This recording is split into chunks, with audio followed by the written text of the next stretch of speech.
The heart of the Buddha's teaching. The first Dharma talk. Siddhartha Gautama was 29 years old when he left his family to search for a way to end his and others' suffering. He studied meditation with many teachers, and after 6 years of practice, he sat under the Bodhi tree and vowed not to stand up until he was enlightened. He sat all night, and as the morning star arose, he had a profound breakthrough and became a Buddha, filled with understanding and love. The Buddha spent the next 49 days enjoying the peace of his realization. After that he walked slowly to the deer park in Sarnath to share his understanding with the 5 ascetics with whom he had practiced earlier. When the 5 men saw him coming, they felt uneasy. Siddhartha had abandoned them, they thought. But he looked so radiant that they could not resist welcoming him. They washed his feet and offered him water to drink. The Buddha said, "Dear friends, I have seen deeply that nothing can be by itself alone, that everything has to interbe with everything else. I have seen that all beings are endowed with the nature of awakening."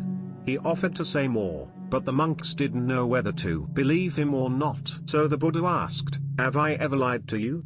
They knew that he hadn't, and they agreed to receive his teachings. The Buddha then taught the 4 noble truths of the existence of suffering, the making of suffering, the possibility of restoring well-being, and the Noble Eightfold Path that leads to well-being. Hearing this, an immaculate vision of the 4 noble truths arose in Kondwe, one of the 5 ascetics. The Buddha observed this and exclaimed, "Omdu understands." Kondwe understands? And from that day on, Kondwe was called He One Who Understands. The Buddha then declared, "Dear friends, with humans, gods, Brahmins, monastics, and Maras as witnesses, I tell you that if I have not experienced directly all that I have told you, I would not proclaim that I am an enlightened person, free from suffering, because I myself have identified suffering, understood suffering, identified the causes of suffering, removed the causes of suffering, confirmed the existence of well-being, obtained well-being, identified the path to well-being, gone to the end of the path, and realized total liberation. I now proclaim to you that I am a free person."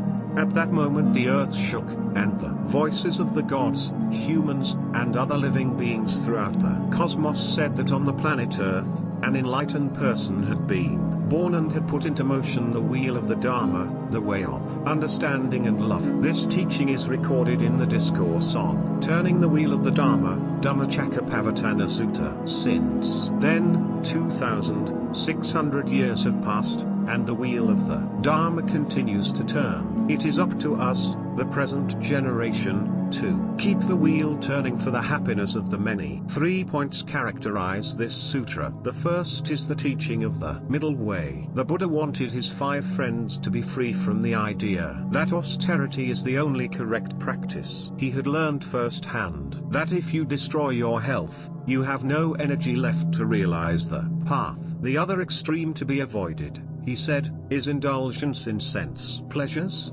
being possessed by sexual desire, running after fame, eating immoderately, sleeping too much, or chasing after possessions. The second point is the teaching of the 4 noble truths. This teaching was of great value during the lifetime of the Buddha, is of great value in our own time, and will be of great value for millennia to come. The third point is engagement in the world. The teachings of the Buddha were not to escape from life, but to help us relate to ourselves and the world as thoroughly as possible. The Noble Eightfold Path includes right speech and right livelihood. These teachings are for people in the world who have to communicate with each other and earn a living. The Discourse on Turning the Wheel of the Dharma is filled with joy and hope. It teaches us to recognize suffering is suffering and to transform our suffering into mindfulness, compassion, peace, and liberation.